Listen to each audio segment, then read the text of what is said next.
বালিশ চাটার গ্রুপে যাচ্ছেন, আর যারা গা বাঁচাতে পিঠ বাঁচাতে বালিশ চাটার গ্রুপে যাচ্ছেন, বালিশ চাটার গ্রুপে যাচ্ছেন,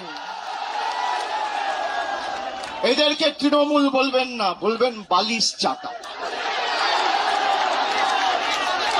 খালি বিসি বললেই হবে।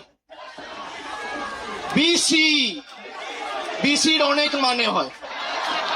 বালিশ চাটা, আমি আর বেশি কিছু বললাম না।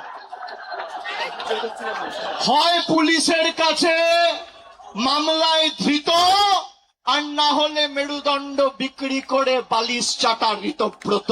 এই দুটো ছাড়া গদ্দারদের উপায় নেই। আমি বক্তব্য দীর্ঘায়িত করব না, খালি আপনাদের বলবো আপনারা শক্ত থাকুন। আমাদের আগামী দিনের লড়াইয়ের ময়দানে আবার দেখা হবে।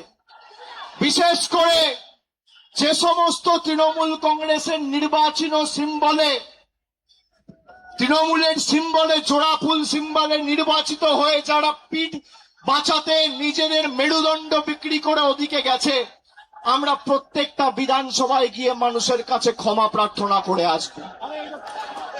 আগামী দিন লড়াইয়ের ময়দানে দেখা হবে।